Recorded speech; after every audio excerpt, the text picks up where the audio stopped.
Salut à tous et bienvenue sur Valet PL TV, j'espère que vous allez bien. On se retrouve aujourd'hui pour encore un petit débrief de DC et encore avec du Tivit, ça fait plaisir. Et oui, la méta étant ce qu'elle est en ce moment, ça change pas trop comme LAN.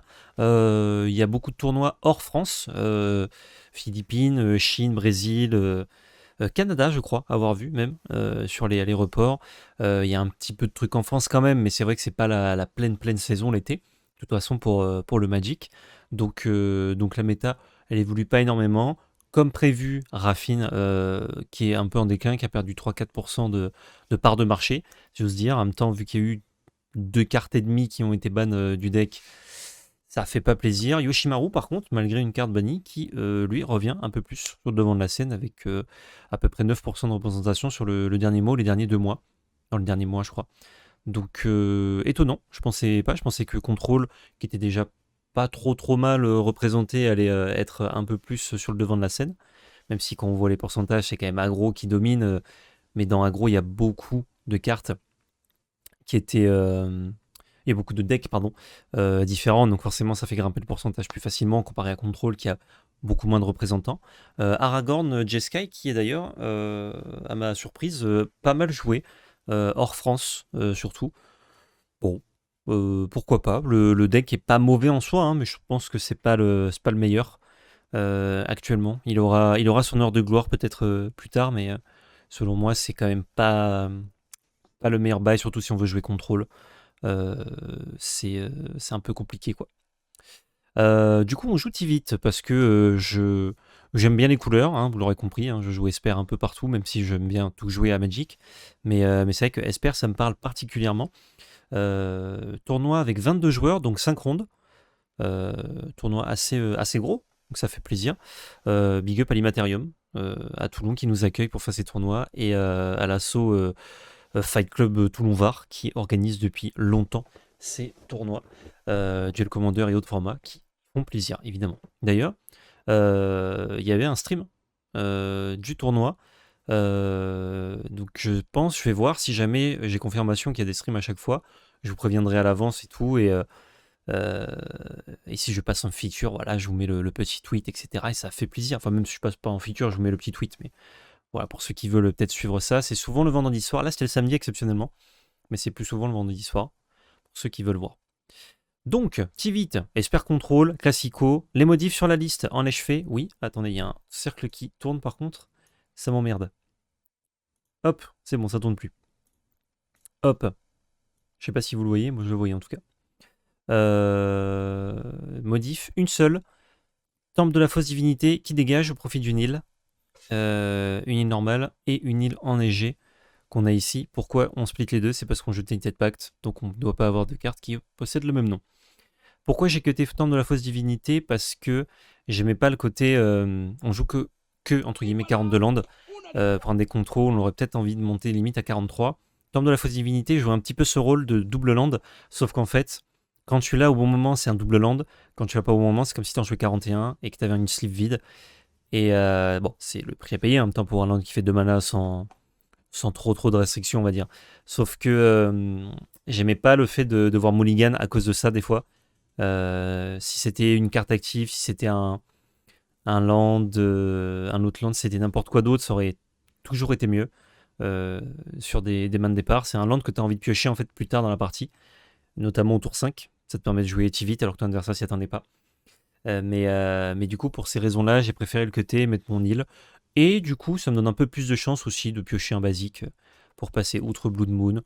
Petit effet qui se coule, un fetchable de plus qui me pique pas. Ça fait plaisir. Voilà. Donc voilà, seule modif que j'ai faite, sinon le deck c'est exactement le même. J'hésitais à rentrer une autre carte aussi qui est Quantique selon Orim. Pour le côté contre aggro, je gagne un tour en effaçant une phase d'attaque. Contre combo, je peux l'empêcher de combo, du coup. Ou répondre à ses silences par un silence. Ça agit un peu comme un counter spell, entre guillemets, contre certains match-up. Et en mirror, ça me permet de passer un Planeswalker ou autre. Donc il y avait plein de bonnes applications en fait. Je l'ai pas fait au cas où. J'ai discuté avec des gens qui ont joué déjà Tivit pas mal de fois. Ils m'ont dit que c'est pas une très bonne idée. Donc pour l'instant, je le mets pas. On verra.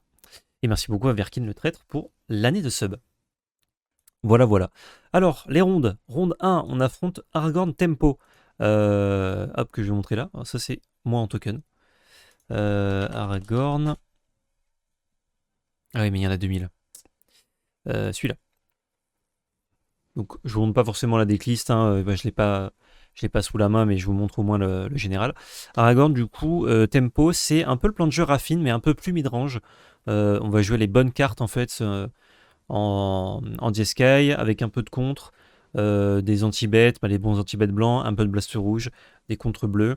Autour de ça, on va jouer environ une trentaine de créatures, style Snapcaster Mage, euh, comment ça s'appelle Laelia, je crois. La bête qui haste et qui fait exiler une carte par tour qu'on peut jouer. Vous voyez, c'est ce genre de bête un peu costaud. Et puis on a un commandant qui est très fort dans certains matchs, notamment contre contrôle. Quand on pro monarque, contrôle il a du mal à le reprendre. Donc c'est chaud.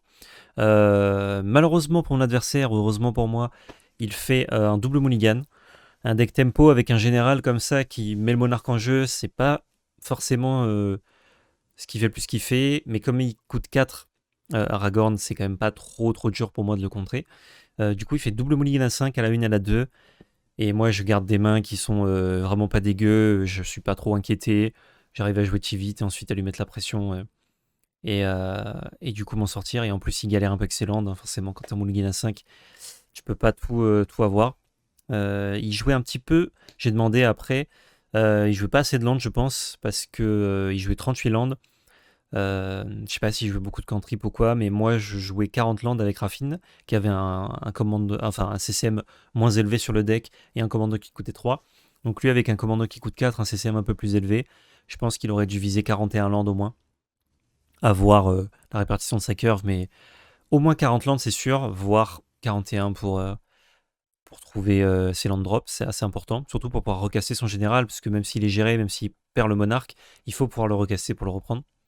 Donc on commence le tournoi, on est à 2-0, on est content. Deuxième deck que j'affronte, Marat, Volonté de la Nature, l'ancienne terreur du format qui fut ban il y a longtemps et qui a été déban il n'y a pas si longtemps, il y a quelques mois, pour Naya, rouge, vert, blanc. On a une 0-0 qui meurt quand elle arrive en jeu, parce qu'elle est 0-0. Non, c'est pas vrai. Elle arrive avec autant de marqueurs que de mana dépensés pour le lancer, donc ça prend en compte la taxe de général. Donc si vous dépensez 5 parce qu'il est mort une fois, il est 5-5, il arrive avec 5 marqueurs, et ça c'est costaud. Et pour X, on retient X marqueurs de +1/+1 pardon, de Marat. X ne peut pas être 0 évidemment. On met un marqueur sur une bête ciblée, on met XB sur n'importe quelle cible, ou on crée un jeton créature 1/1 vert élémental. Donc ça ping, ça fait des bêtes en cas de gestion par exemple, et ça distribue des marqueurs. Carte à combo, carte qui agresse bien. On joue avec ça un pack aggro combo. Le but c'est de faire elf dans Marat pour avoir Marat tour 2 le online est dispo le plus vite possible. C'est bien dans pas mal de situations ce deck parce que tu peux t'as plein de bons effets de base sur Marat. L'effet recréer des bêtes c'est très chiant quand tu joues contrôle. L'effet ping c'est très chiant quand tu joues aggro. Et l'effet mettre des marqueurs c'est très chiant quand tu pars en combo et que tu gagnes la partie. Donc il y a plein de bons effets sur cette carte. Salut Nico, comment il va? Marchait très bien à l'époque avec JT. Marchait bien avec JT, ça marchait bien avec Loïd Basilic, parce que du coup, quand il a le Deathwatch Marat, les pings qu'il fait, ça one shot. Donc pour 1, tu tues n'importe quoi. C'est vraiment relou à gérer.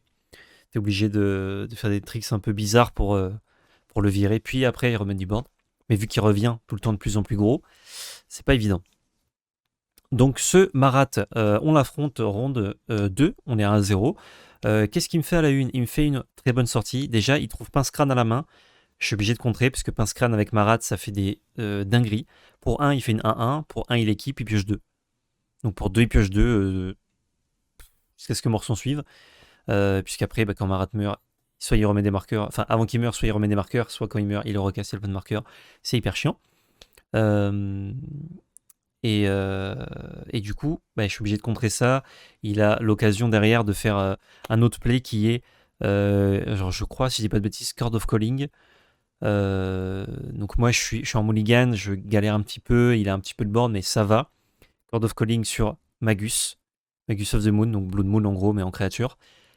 Et j'ai qu'une plaine en jeu. J'ai j'ai pas eu de fête, je pourrais chercher des basiques, rien, donc c'est la vie. J'étais déjà mulligan à 6, je voulais pas tomber à mulligan à 5 parce que vraiment ça aurait été très chaud. Même avec une très bonne main à 5, c'est lui qui commençait, ça aurait été vraiment dur.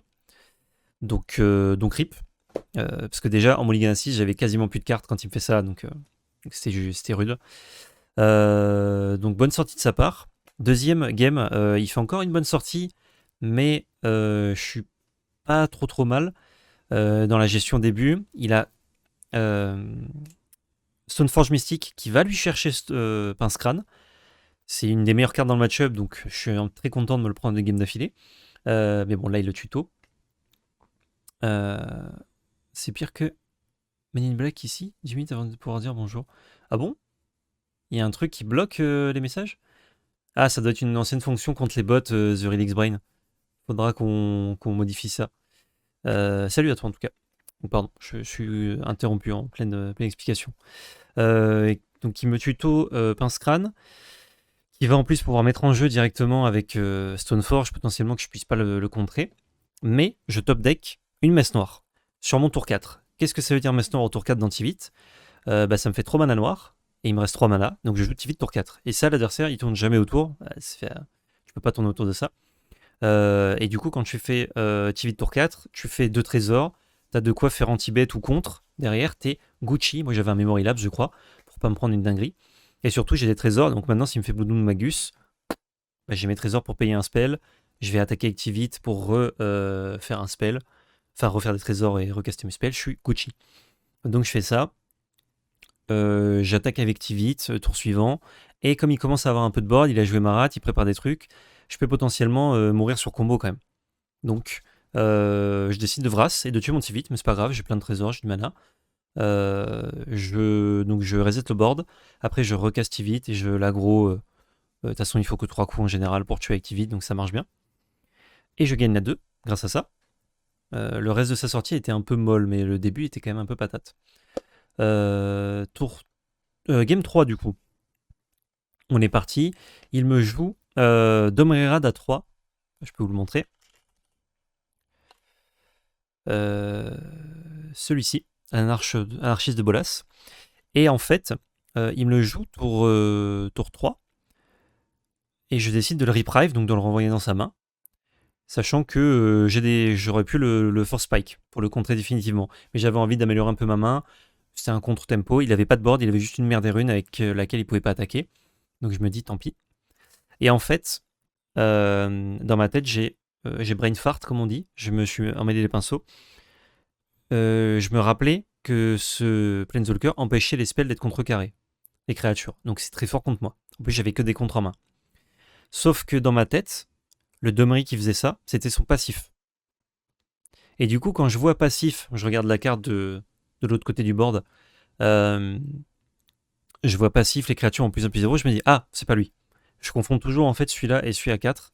Et je croyais que c'était du coup celui à 4, alors que non, pas du tout. Et du coup, je me dis, bon, ok, je le laisse résoudre en me disant mes contres, je vais les utiliser sur ces créatures. Et Domri, genre, je peux le laisser tourner parce que du coup, ses effets, vu qu'ils sont -2, il fait rien contre moi. Faire du mana et +1/+0, c'est pas grave. Et du coup, je le laisse résoudre. Parce qu'en plus, il avait encore un mana, donc mon Force Spike marchait pas. Je me dis, tiens, s'il essaye de me faire un pince crâne ou autre, je ferai ça. Et malheureusement, voilà, c'est incontrable. J'ai des contres en main, il joue des créatures. Je ne fais rien parce que mes contres ne comptent pas ces créatures. Je suis rect, j'essaie quand même de revenir en jouant. Comment ça s'appelle? Mince, mon commandant, Tivite, pardon. Mais c'est un peu trop tard. J'ai une chance de revenir en faisant Tivite. À chaque fois que j'ai joué Tivite, il m'a donné 3 trésors. Du coup, là, je tente Tivite avec Toxic Deluge en main. S'il me donne un 3e trésor comme il faisait à chaque fois, je fais Toxic Deluge et je vrasse et je garde mon Tivite. Sauf que cette fois-là, il décide de me donner un clou. Et c'est très bien joué de sa part, puisque du coup, je peux pas Toxic Deluge. Je peux quand même bloquer avec mon commandant, mais il top dès qu'une gestion à 1 et qui me recte. Et après, du coup, je suis trop bas. Je fais quand même Toxic Deluge et je rase son board. Mais je suis trop bas en point de vie. Et après, il a juste à jouer Marat et me pinguer et me tuer à distance. Donc malheureusement, je perds sur ce Domri qui n'a pas été géré, n'a pas été contré. Vraiment une erreur de ma part là, pour le coup. Tant pis pour moi, quoi. Et du coup, on est à 1-1 dans le tournoi, donc pas cool. Je m'en voulais beaucoup, j'étais très pas content envers moi-même d'avoir fait ça. En plus, je connaissais la carte, mais comme je vous ai dit, j'ai inversé les deux. Et quand j'ai lu passif et que j'ai pas vu un contrat, je me suis dit, ah, ok, c'est pas celui-là, alors que si, en fait. Bref, round 3, on joue contre un adversaire que j'avais déjà affronté à mon dernier tournoi d'essai, qui joue 4C Aragorn, pas celui que je vous ai montré, l'autre, qui le joue en version contrôle. Contrôle un peu mid-range quand même, avec des petites combos un peu sympas, style Berserk, où du coup il met 18 avec son général en une seule carte. C'est pas mal. C'est pas mal, l'adversaire étant souvent en DC à moins de 18 PV avec les fetch et tout ça. Ça tue bien, quoi. Mais c'est pas forcément le but du deck, hein, c'est de jouer vraiment contrôle et de faire plein de value avec ses spells après. Et de jouer 4 couleurs. J'ai déjà affronté et il m'avait dit que un de ses mauvais match-ups, c'est notamment Tivit. Tant mieux pour moi. Et du coup, bah, ça s'est un peu confirmé, puisque là, il galérait un petit peu avec ses landes. Moi non, je garde volontairement des mains avec beaucoup de landes, surtout mes effets de pioche. Vraiment, je veux prendre des landes, parce qu'à bout d'un moment, je peux faire des spells et contrer les siens ou protéger les miens. Et c'est ce qui se passe, un peu comme la dernière fois. Je lui contre dès qu'il essaye de bouger, parce que comme il trouve pas de land, bah, il faut qu'il joue des cartes, un peu logique. Moi, du coup, j'en profite pour placer mon commandant. C'est très dur pour lui de le gérer avec la War 3. Ses spells coûtent un peu cher en général de gestion. Enfin, un peu cher. Ne serait-ce que ça coûte 2, plus Ward 3, ça coûte 5 dans son tour. S'il galère un peu excellente, c'est le bout du monde et il aura du mal à protéger son anti-bet. Et au pire, il me gère TV, je le recaste après, c'est pas très grave, quoi. Donc les deux games se passent à peu près comme ça. Alors c'est un peu plus long en vrai, il y a un petit peu des bagarres avec des Planeswalkers qu'on essaie de résoudre et tout, mais en gros c'est le cœur du match-up et du coup je gagne 2-0, donc je suis très content. En plus j'étais sûr à parier, l'adversaire était à 2-0 à cause des draws qu'il y avait eu et tout. Donc ça fait plaisir, je suis en 2-1. Ronde 4, je bois. Ronde 4 du coup, la game la plus cool de la soirée, en termes de réflexion et tout, c'était contre Will Even. Will Eleven, du coup, c'est 4 couleurs combo, contrôle. Un peu plus contrôle que Will Lucalurus. De par Eleven et de par la déclisse qui est un peu différente. Pas énormément non plus, mais pas un peu moins centré combo. Un peu moins de pièces de combo, je crois, si je dis pas de bêtises. Et, euh, et en général, du coup, où t'as intérêt à jouer l'un ou l'autre en fonction du match-up, un peu plus qu'avec Will Lucalurus. Du coup, ça, c'est un match-up que je redoute un peu, parce que même si je l'ai joué, je connais le deck, j'ai joué contre quand même quelques fois, il y a toujours ce côté de tu fais pas gaffe, ta main de départ elle est bof ou quoi, et tu te fais prendre de vitesse. Et du coup, je suis pas serein, je dois vraiment être concentré, faire gaffe à tout. Et déjà, quand tu joues contrôle, tu dois être concentré, faire gaffe à tout, donc c'est encore pire là. Et la game, elle est hyper intéressante. Euh, sur le fil, je tombe dans un bait. En fait, j'ai à, à une carte près, je crois, dans son cimetière, j'ai pas bien compté, mais il pouvait pas partir en combo. Au moment où il me fait un silence, et moi, c'est les cartes que je redoute le plus dans le match-up, c'est quand il fait silence. Donc au début, hein, on lande, on joue des petits kimchi, voilà, on se fait des politesses. Ensuite, quand il me fait un silence, si jamais je contre pas, euh, je meurs potentiellement. Et moi, j'ai plus que 4 mana. Donc je fais Tainted Pact pour trouver un contre et contrer son silence, avec encore 2 cartes en main. Et il peut croire que j'ai un contre potentiellement à 0 dans la main, et du coup un contre à 0 si c'est un contre qui exile, en plus il est vraiment rect. Donc s'il a pas tuto plus contre, et encore s'il a contre du coup il partira pas en combo, c'est un peu chaud pour lui. Donc le fait que je contre son silence avec des cartes en main, euh, ça le ça l'incite pas à partir en combo, même si, comme je vous ai dit, en fait, il lui manquait un peu de cartes dans son cimetière, parce qu'il n'avait pas de cartes de combo en main. Et moi, en plus, j'avais Demonic Tutor juste le tour avant qu'il me fasse ça, pour aller chercher Cling to Dust. Donc si jamais il me fait pas silence, je peux Cling to Dust en réponse à combo, et je suis tranquille. Donc Cling to Dust pour un mana noir, j'exile une carte de cimetière, et je peux le refaire plusieurs fois si j'ai de quoi payer. Mais du coup, il m'empêche, donc un peu rect. Mais au moins, j'ai mon Cling to Dust. Régalé. Et sur le coup, quand il me fait tutor, j'ai peur qu'il aille me chercher une discard ou un effet d'exil de carte de la main pour m'enlever le Cling to Dust. Ou d'exil de cimetière pour me l'enlever du cimetière, tout simplement. Et en fait, il va chercher Shurikai. Du coup, là, je me dis, ah, ça a commencé à grind des secs. Bah, le commandant, en fait, c'est 2 cartes, mais le commandant, ça n'a aucun intérêt. Il joue juste 4 couleurs combo. En gros, il joue. Merde, il y a trop de trucs qui s'appellent Will.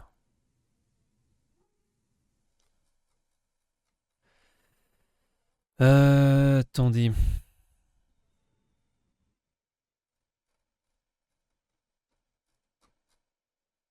Voilà, un de ses commandants, c'est Will, qui fait un trésor quand il arrive en jeu et potentiellement 2 si l'adversaire en veut en faire un aussi.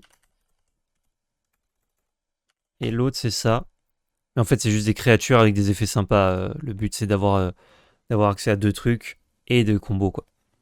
Si c'était juste une 4-4 pour 4 sans effet, et qui donne accès à 4 couleurs, genre le deck marcherait quasi pareil, quoi. Du coup, où en étais-je? Ouais, du coup, il va chercher Shurikai et il le caste dans le tour, puisqu'il avait 7 mana, donc pile poil. En faisant ça, je suis pas ravi, parce que Shurikai, c'est assez relou. Là, du coup, on est dans une partie grind. Bon, il fait que des 1 par tour. Déjà, je dois respecter ses manlands, donc on s'en sort comme on peut. Moi, quand il fait son Shurikai, j'ai déjà un Teferi en main, mais si je le fais, je gère Shurikai juste pour 2 tours. Il anime un manland, il me le tue. Et en plus, sans animer le manland, il a ça à 1 qui va me tuer Teferi. Du coup, j'ai la bonne idée de top decker Jace, The Mind Sculptor, juste ici. Bonne idée qui me permet de faire Teferi, ça passe.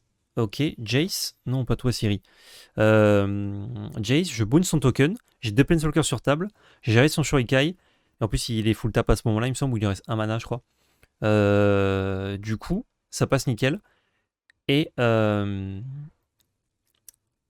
s'il active ses manlands, il peut en activer qu'un seul, donc il va me tuer un des 2 Planeswalkers, hein, ça c'est couru d'avance, mais ça lui coûte beaucoup de mana. Il y a peu de chances qu'il parte en combo, pareil, s'il a respecté 2 tours avant le spell gratuit, là il y avait une grande chance qu'il le fasse aussi. Mais je crois qu'il me restait 1 mana pour Cling to Dust au cas où. Donc c'était. Vu qu'il avait déjà fait un tutor, c'était un peu plus compliqué pour lui de partir en combo. Il me tue Teferi à 5. Donc c'est celui-là que j'avais fait. Donc il me laisse Jace, qui va rester quelques tours quand même. Me permettre de faire un peu de value, notamment des brainstorms. Mais lui, il arrive à reprendre Shurikai et à le recaster. En piochant un peu des cartes. Donc c'est un peu relou. Mais j'ai tempo un peu, j'ai un Planeswalker, let's go quoi. Là, on est dans une partie grind. Vraiment, on se grind, on se respecte, on joue des petits kimchi, style joue une solitude pour bloquer un moment, gagner un peu de PEV. Je trouve mon Shurikai qui me gère. On se met des petits nions avec quoi d'autre? Attendez, je m'en peux plus.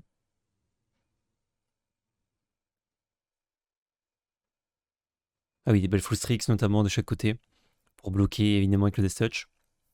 Donc on est content.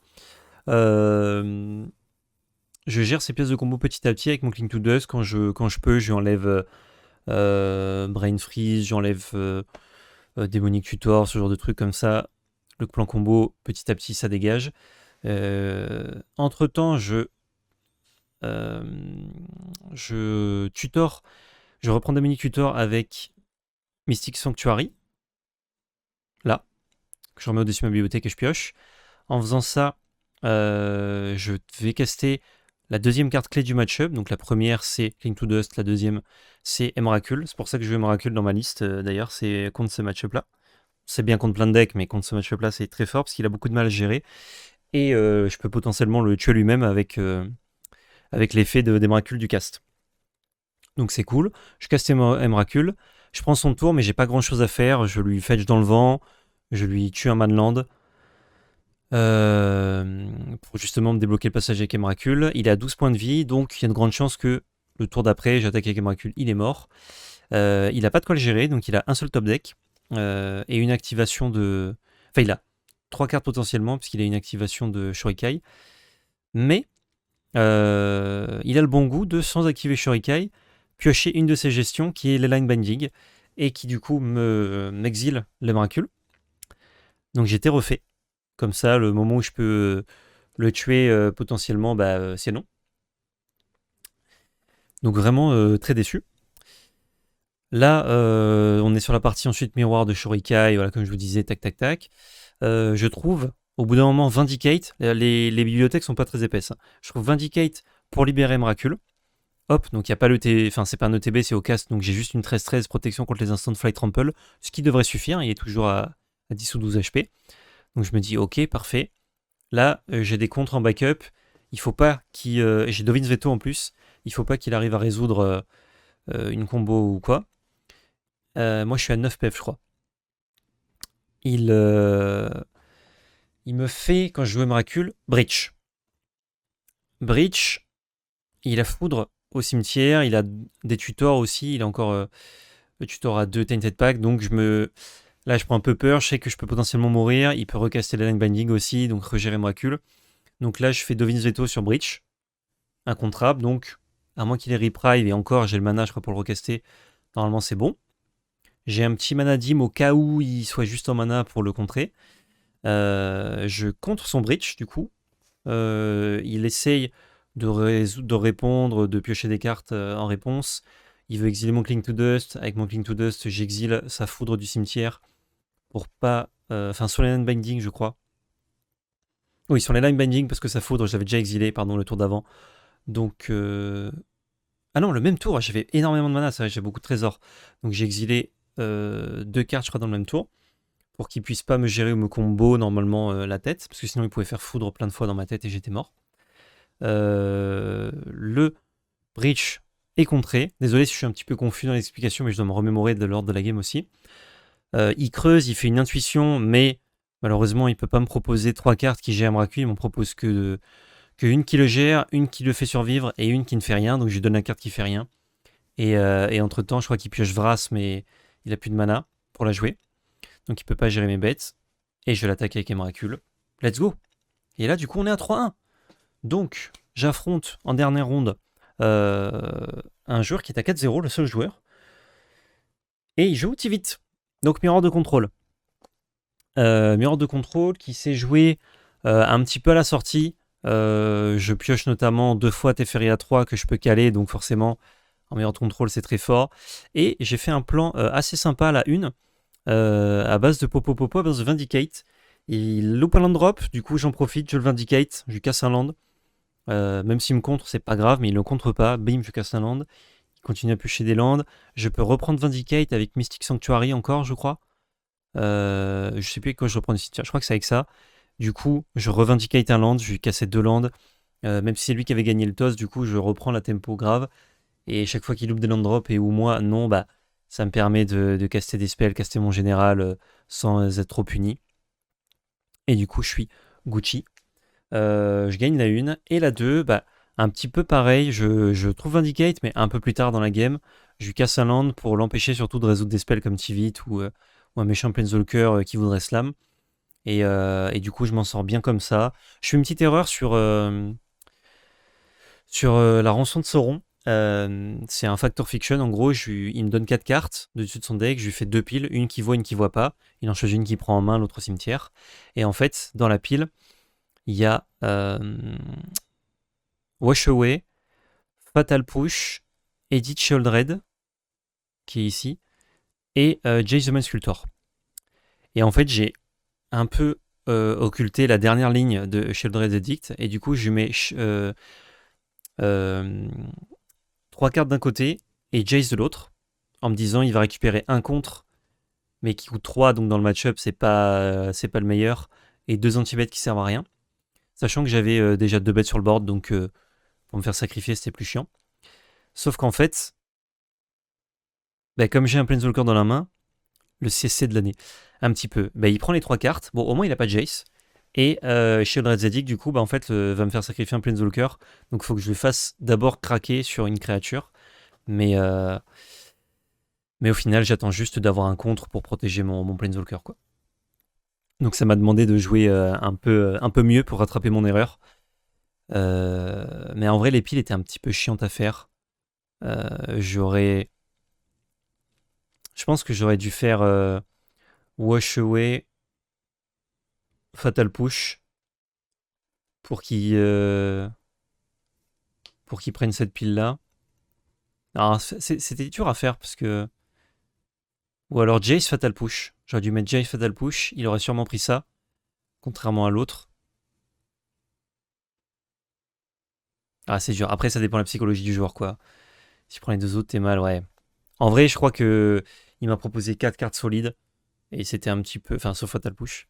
Et encore que Fatal Push lui a permis de gérer mon Orcish Bowmaster. Donc bon, au final, c'était quand même pas une carte morte, quoi. Jace Push, il prend... Ouais. En vrai, c'était pas évident, mais dans mes calculs, en fait, c'est là où je me suis un peu foiré, quoi. Bon, en tout cas, je vais donner 3 cartes. J'aurais pu lui en donner que 2. C'était pas évident. Malgré ça, ouais, j'arrive à résoudre le petit Teferi à 3 mana, donc il peut plus contrer grand chose. Je résous mes gros spells, j'attaque et on s'en sort bien, je gagne. Et du coup, je finis à 4-1 ce tournoi. Donc je peux être premier ou pas, ça dépend des adversaires que j'ai eu avant, de mon adversaire aussi contre qui il a joué. Et je finis deuxième, puisque celui qui finit premier, c'est le seul joueur contre qui j'ai perdu, qui jouait donc Marat. Et lui, sa seule défaite, c'est le joueur que j'ai battu juste avant, qui joue Tivit.